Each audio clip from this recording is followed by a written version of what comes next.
ready. Have you ever wondered what it takes to chase quick wealth at just 18? My journey into the world of Yahoo boys wasn't just about temptation and thrill. It was a fight for survival, a clash of morality, and a series of lessons I'll never forget. But how did it all begin? How did an ordinary teenager get drawn into a life of deception, money, and danger? Stay tuned as I reveal the shocking, untold truth of my life. Growing up, life was tough. My name is Jason, and this is my story. My father worked as a mechanic, barely earning enough to keep the family afloat. My mother, a school teacher, was the glue that held us together, but even she couldn't make miracles happen with the little we had. I was the eldest of three, and while I wanted to focus on school and my dreams, the weight of our financial struggles pressed down on me every single day. I remember vividly the nights when the power would go out because we couldn't afford to pay the bills.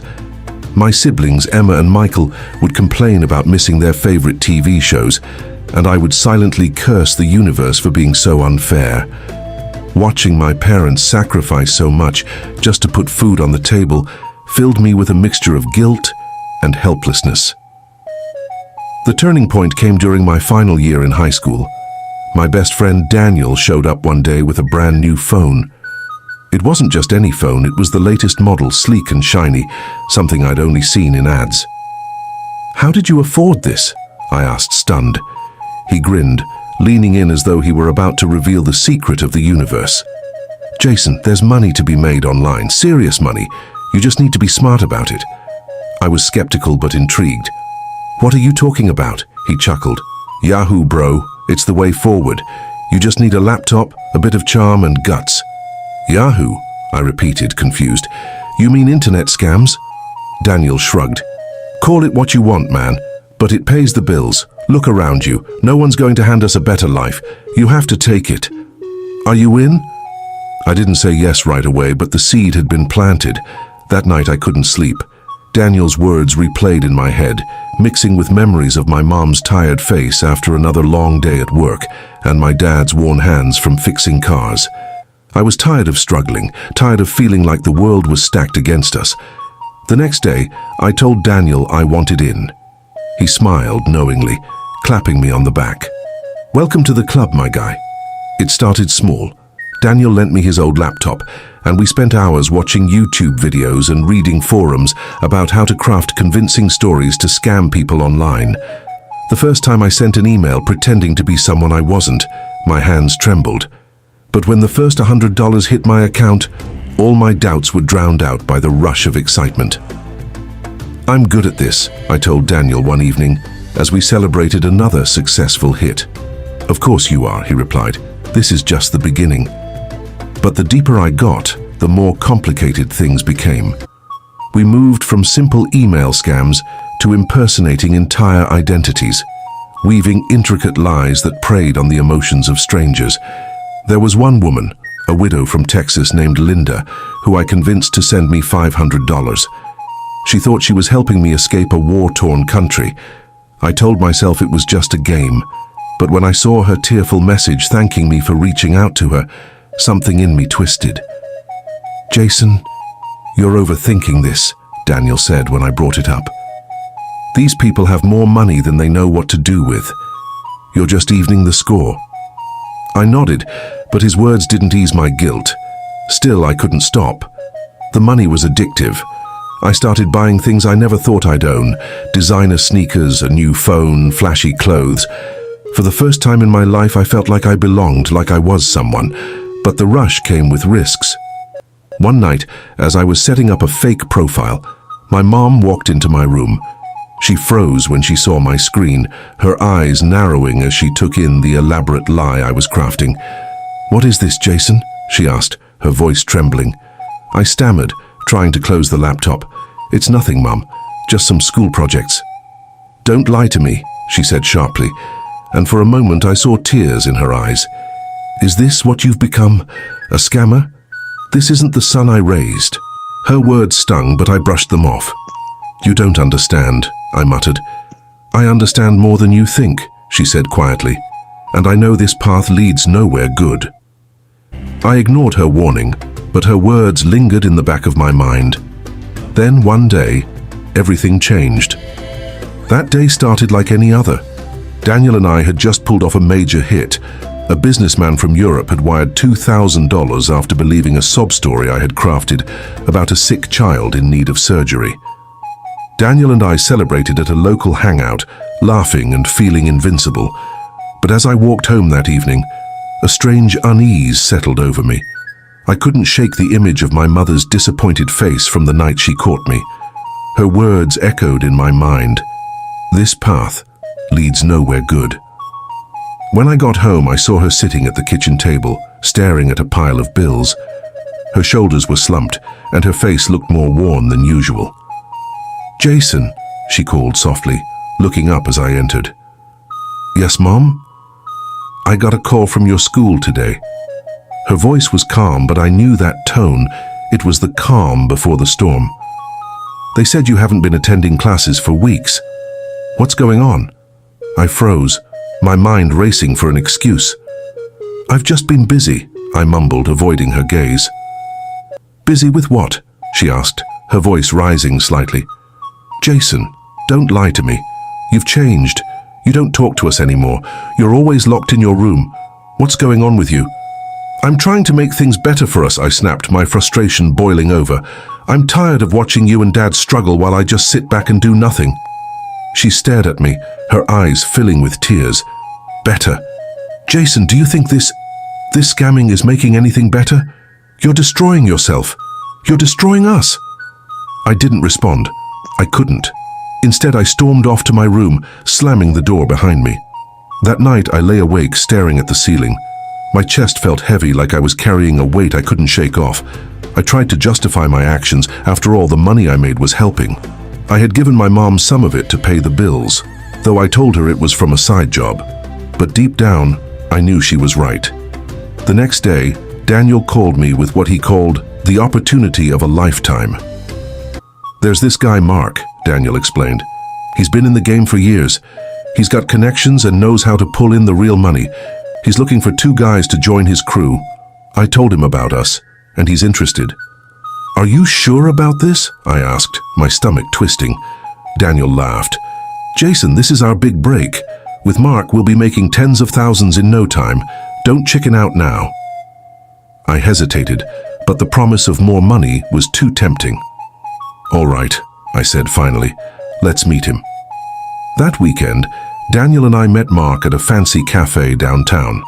He was nothing like I expected, polished, confident, and dressed in a tailored suit that screamed wealth. He greeted us with a firm handshake and a disarming smile. "You must be Jason," he said, his voice smooth. "Daniel's told me a lot about you. He says you've got potential." "Thank you," I said, trying to hide my nerves. Mark leaned back in his chair, studying us. "Here's the deal," he said. "I'm not here to babysit. If you want to roll with me, you follow my rules. This isn't amateur hour. We're talking high stakes, big money, but big risks too. Are you in?" I glanced at Daniel, who nodded eagerly. Swallowing my doubts, I nodded too. "Good," Mark said, smiling. "Welcome to the big leagues." Over the next few weeks, Mark introduced us to a whole new level of scamming. He had us creating fake websites, setting up elaborate schemes, and even laundering money through unsuspecting accounts. The money rolled in faster than I could count, but so did the danger. One night, Mark called us into a meeting. "We've got a problem," he said, his tone serious. "One of our clients is suspicious. If we don't handle this carefully, it could blow up in our faces." "What do you mean by handle it?" I asked, my voice shaking. Mark's expression darkened. "We need to make sure he stays quiet permanently." My stomach dropped. "You mean?" Mark nodded. "It's him or us." I glanced at Daniel, whose face was pale. This was no longer a game. This was real, and it was terrifying. That night I couldn't sleep. The weight of everything was crushing me. The lies, the guilt, the fear. For the first time, I truly understood what my mom meant when she said this path would destroy me. As dawn broke, I made a decision. I didn't want to live like this anymore. But getting out wouldn't be easy, especially not with Mark involved. The morning light poured through my window as I sat on my bed, grappling with the decision that could change or end my life. Getting out wasn't as simple as walking away. I had seen firsthand what happened to those who crossed Mark. Rumors swirled about one guy who tried to leave the crew. He disappeared and no one dared to ask questions. But I couldn't stay. Not after last night. Not after hearing Mark talk so casually about silencing someone for good. I decided to meet Daniel first. He had been my closest friend through it all, but I wasn't sure where he stood now. We met at our usual spot, a quiet park on the outskirts of town. Daniel was already there, pacing nervously. "Mark's serious about this, Jason," he said before I could even greet him. "He wants us to handle it tonight." "I can't do this, Daniel," I said firmly. "I'm out." His eyes widened in panic. "Out? Jason, do you even know what you're saying? You don't just leave Mark. He won't let you." "I don't care," I said, my voice shaking. "I'm done, Daniel. This has gone too far. We're crossing lines we can't come back from." He ran a hand through his hair, looking conflicted. "I get it, man, I do, but what about me? If you leave, he'll come after both of us. He'll think I helped you." I looked at him, guilt twisting in my gut. "I'll figure something out. I just can't stay in this any longer." Daniel sighed heavily. "Be careful, Jason. If you're serious about leaving, you need to watch your back. Mark doesn't play games." That evening, I sat at the dinner table with my family. My mom looked at me with a mixture of suspicion and concern. She knew something was going on, but hadn't pushed me for answers since our last argument. "Jason," she said softly, breaking the silence, "whatever you're dealing with, you don't have to face it alone. We're here for you." Her words hit me hard. I wanted to tell her everything, to confess and beg for her help. But I couldn't. Not yet. "I'll be fine, Mom," I said, forcing a small smile. She didn't look convinced, but she nodded, letting the conversation drop. That night, I made my move. I cleared out my room, leaving behind anything that could connect me to the scams. I deleted files, wiped my laptop, and burned notebooks filled with names and details of our targets. I couldn't erase everything, but I did my best to cover my tracks. I packed a bag with essentials and wrote a note for my mom, apologizing for everything and promising to come back once it was safe. Tears blurred my vision as I folded the paper and placed it on my pillow. I left the house just as the clock struck midnight, the streets eerily quiet. My plan was simple: disappear. I had saved enough money to get by for a while, and I knew a friend in another city who might let me stay until I figured out my next steps. But as I walked down the dimly lit street, a car pulled up beside me. The tinted windows rolled down, and my heart stopped. It was Mark. "Going somewhere, Jason?" he asked, his voice calm but menacing. I froze, gripping the strap of my bag. "Mark, Save it," he interrupted, stepping out of the car. Two of his guys followed, flanking me on either side. "Did you really think you could just walk away after everything we've done together?" I swallowed hard, my pulse racing. "I'm done, Mark. I can't do this anymore." He chuckled darkly. "Done? Jason, you don't get to decide when you're done. You're in this for life." "No," I said, my voice trembling but firm. "I'm out. Do whatever you have to do, but I'm not going back." Mark's smile disappeared, replaced by a cold, steely glare. "You've got guts, kid. I'll give you that. But guts won't save you." He gestured to his guys, and they grabbed me, forcing me into the car. They drove me to a remote warehouse on the edge of town. The air was thick with tension as Mark's men shoved me into a chair, tying my hands behind my back. Mark stood in front of me, his expression unreadable. "Let me make this clear, Jason," he said, his tone icy. "You're part of this crew. You don't leave unless I say so. You think you can walk away and start fresh? It doesn't work like that." I glared at him, fear bubbling into anger. "You can't force me to stay." Mark leaned in, his face inches from mine. "You're brave. I'll give you that. But bravery won't protect you from what comes next if you cross me." I knew I was trapped, but I refused to show him how scared I was. "What are you going to do, Mark?" I asked, my voice defiant. "Kill me? Go ahead. But I'm done living like this." He studied me for a long moment, then straightened, a faint smirk playing on his lips. "You've got fire, kid, I respect that. But respect doesn't mean mercy." He nodded to his men, and they blindfolded me. Darkness engulfed me as the blindfold covered my eyes. My heart pounded like a drum, each beat louder than the last. The muffled sounds of footsteps and whispers echoed around me, but I couldn't make out what was happening. My hands were tied tightly behind my back, and I struggled to calm my breathing. Was this how it was going to end? Was Mark going to make an example of me? I heard the metallic clink of what I assumed was a knife or some other weapon. The thought sent shivers down my spine, but I clenched my jaw and prepared myself for the worst. Then Mark spoke again. His voice was calm but laced with a sinister edge. "Jason, you think you're smarter than me? You think you can just walk away without consequences? I've dealt with boys like you before, you're nothing special."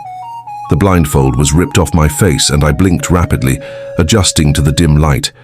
We were in what looked like an abandoned warehouse, the walls cracked and covered in graffiti. Mark stood before me, flanked by his goons. He held a knife in his hand, twirling it casually as if it were a toy. My throat went dry. "Here's the deal," he said, stepping closer. "You're either with us or against us.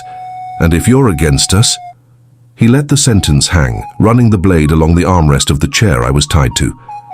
"I'm not with you anymore," I said, forcing myself to keep my voice steady. "Do whatever you want, Mark, but I'm done." He chuckled, shaking his head. "Brave words for someone in your position." Suddenly, Daniel stepped forward from the shadows. My stomach twisted at the sight of him. "Mark," he said hesitantly, "maybe we don't need to do this. Jason's just scared. Let's give him some time to cool off." Mark raised an eyebrow, clearly unimpressed. "Time to cool off? This isn't a vacation, Daniel. You don't get time in this business. You're either in or you're out, and you know what happens when you're out." Daniel swallowed hard, his gaze flickering to me. For a moment I thought he might side with Mark completely, but then he said something that surprised me. "Jason's been loyal to us from the start. He's just confused right now. Maybe we can work this out another way." Mark narrowed his eyes at Daniel, clearly debating whether to listen. "Fine," he said after a long pause, throwing the knife onto a nearby table with a loud clatter. "I'll give him one last chance. But if he crosses me again, it's on you, Daniel." Daniel nodded quickly, relief washing over his face. They untied me, but I could barely stand. My legs felt like jelly and my wrists burned where the ropes had been. Mark stepped close, his face inches from mine. "Consider this your warning, Jason," he said coldly. "You owe Daniel your life right now, but don't mistake this for mercy. If you try to run again, there won't be a second chance." He turned and walked away, leaving Daniel and me alone in the warehouse. As soon as they were gone, Daniel grabbed my arm and pulled me to my feet. "What the hell were you thinking, Jason?" he hissed. "You can't just walk away from this." "I had to try," I said, my voice hoarse. "I can't keep living like this, Daniel. It's eating me alive." "And what do you think it's doing to me?" he shot back. "You think I enjoy this? But we're in too deep. There's no way out now." "There has to be," I insisted. "We can't keep doing this, Daniel. We're ruining lives, our own included." Daniel looked at me, his expression torn. "I don't know, man. Maybe you're right, but Mark, he won't let us go that easily." That night I didn't go home. I couldn't risk my family being dragged into this mess. Instead, I stayed at a cheap motel on the outskirts of town, replaying everything in my mind. I knew I couldn't stay in this life, but I also knew escaping would be nearly impossible. Mark had eyes everywhere, and he wouldn't hesitate to come after me. Or worse, my family. As I lay on the lumpy mattress, staring at the cracked ceiling, I made a decision. If I was going to get out of this, I needed to do it smartly. I couldn't just run. I needed a plan, a way to disappear completely and protect the people I cared about. But first I had to gather evidence. If I could prove what Mark and his crew were doing, maybe I could strike a deal with the authorities. It was a long shot, but it was the only shot I had. The motel room was quiet, save for the occasional hum of passing cars. I stared at my phone, debating my next move. If I was going to gather evidence, I needed to get back into Mark's good graces, but that meant pretending I was still one of them. Every fiber of my being screamed against the idea, but there was no other way. I couldn't run blindly without a backup plan, and I couldn't let my family or Daniel pay for my choices. The next morning, I made my way back to Mark's hideout.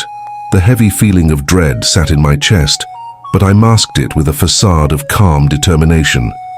Mark was already there, surrounded by the usual group of guys. When he saw me, he smirked. "Back already?" he said, his voice dripping with mockery. "Did you finally realize you can't survive without us?" I forced a small grin. "I've been thinking about what you said, and you're right. I was stupid to try and walk away. I'm ready to make it up to you." Mark studied me for a long moment, his sharp eyes searching for any sign of deceit. My palms were sweating, but I held my ground. "Good," he said finally. "You're lucky Daniel vouched for you. If it were up to me, you'd already be 6 feet under." Mark wasted no time throwing me back into the deep end. He handed me a burner phone and a new list of potential targets. I stared at the names and email addresses, a knot forming in my stomach. Each one represented a person, someone who would be left devastated by our actions. "Get to work," Mark said, his tone leaving no room for argument. I nodded and walked to the corner of the room, pretending to type out emails while my mind raced. If I was going to gather evidence, I needed something substantial, something that would implicate Mark and his crew without putting myself in more danger. That evening, I met up with Daniel at a small cafe on the outskirts of town.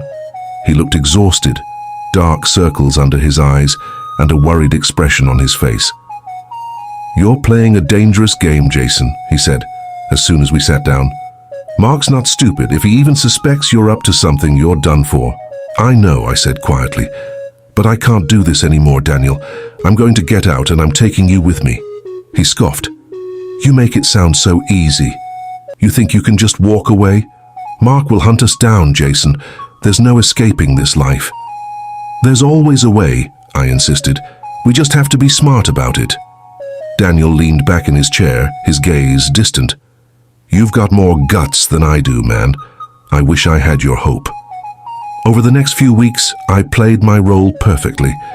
I pretended to be fully invested in the scams, all the while recording conversations, taking screenshots of incriminating messages, and collecting as much evidence as I could. It was a nerve-wracking process. Every time Mark called me into his office or gave me a new task, I felt like I was walking on thin ice, but I kept my composure, knowing that one misstep could cost me everything. One night, as I was sifting through files on a laptop Mark had left unattended, I stumbled upon something big, a spreadsheet containing the names, bank details, and transaction histories of dozens of victims. It was the smoking gun I needed. I quickly transferred the file to a flash drive and tucked it into my pocket, my heart racing. If Mark found out, I'd be dead before I could even think about using it. But the hardest part was yet to come. I needed to decide who I could trust with this information. The police were an obvious choice, but what if they were on Mark's payroll? I couldn't risk it. That's when I remembered an investigative journalist I had read about, someone known for exposing corruption and taking down criminal syndicates. If anyone could help me, it was her. Her name was Clara Reed, and she had a reputation for being relentless in her pursuit of justice. I sent her an anonymous email, attaching a few pieces of evidence as proof. The waiting was excruciating. Every time my phone buzzed, I jumped, half expecting it to be Mark or one of his men. When Clara finally responded, my relief was overwhelming. She wanted to meet, but she insisted on doing it on her terms.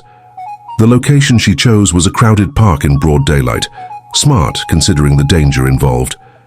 As I walked toward the meeting spot, the flash drive burning a hole in my pocket, I couldn't shake the feeling that I was being watched.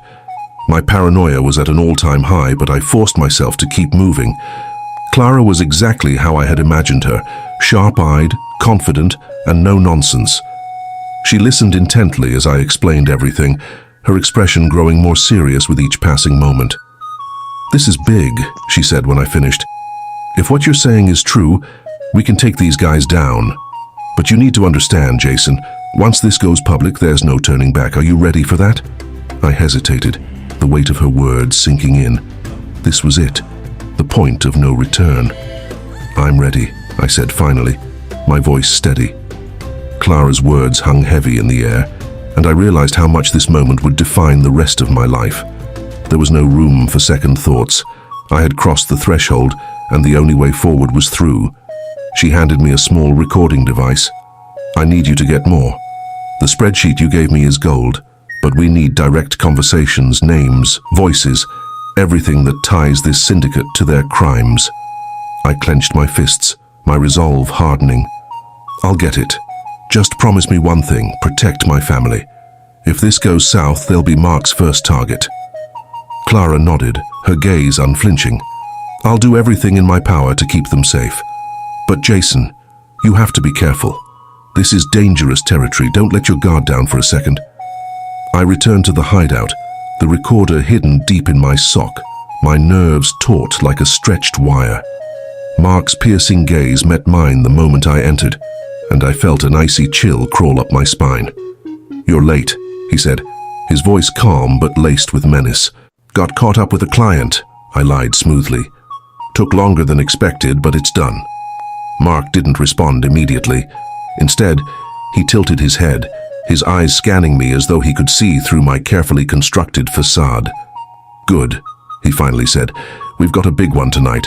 A wealthy businessman. You're going to handle it personally. My stomach churned. A solo operation meant no one to cover for me, no one to deflect suspicion if things went wrong. Sure, I said, forcing a grin. What's the plan? That night I found myself sitting in front of a laptop, the businessman's profile pulled up on the screen.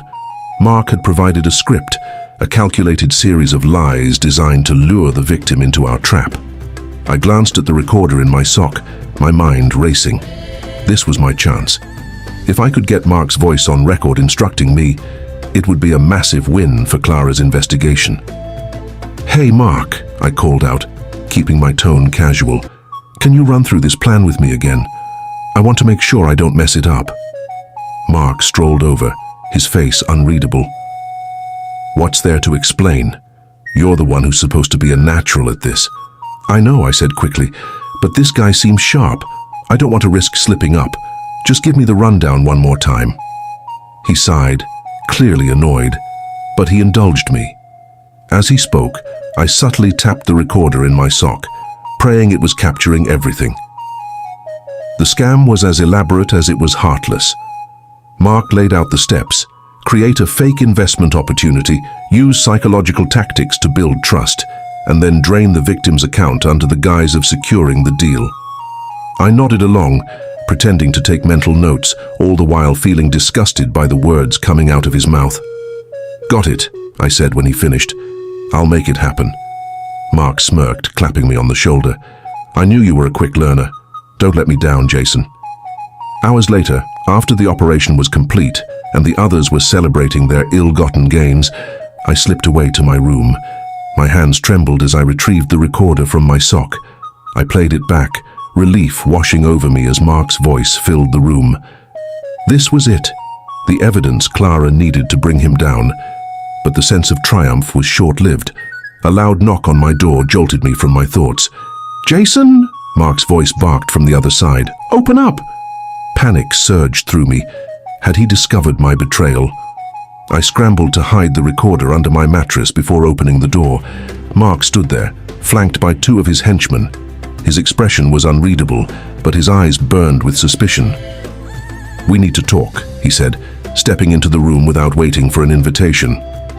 My mind raced as I tried to appear calm. What's up? I asked, feigning nonchalance. Mark gestured for his men to close the door. I've been thinking, he said slowly. You've been acting different lately. You sure there's nothing you want to tell me? I swallowed hard, forcing a chuckle. Different how? I've been doing everything you've asked, haven't I? Mark studied me for what felt like an eternity before nodding. Maybe I'm just being paranoid, but if I ever find out you're crossing me, Jason... He didn't finish the sentence. He didn't need to. The threat was clear. "I'd never betray you," I said, my voice steady despite the fear clawing at my chest. Mark stared at me a moment longer before turning to leave. "Good. Keep it that way." As the door closed behind him, I let out a shaky breath. My double life was taking its toll, and the walls were closing in. I needed to act fast. Clara had to get this evidence before Mark's paranoia caught up with me. But as I prepared to contact her, a chilling realization hit me. Mark wasn't the only one watching me. Someone else in the crew was growing suspicious, and they might blow my cover before I could escape. And that's it for part 1 of this incredible journey. The story doesn't end here. There's so much more to uncover. Stay tuned for part 2, where things take an unexpected turn. Thank you for watching. If you enjoyed this video, please like, comment, and subscribe to our channel. Don't forget to turn on the notification bell to be alerted when we upload part 2. Your support means the world to us.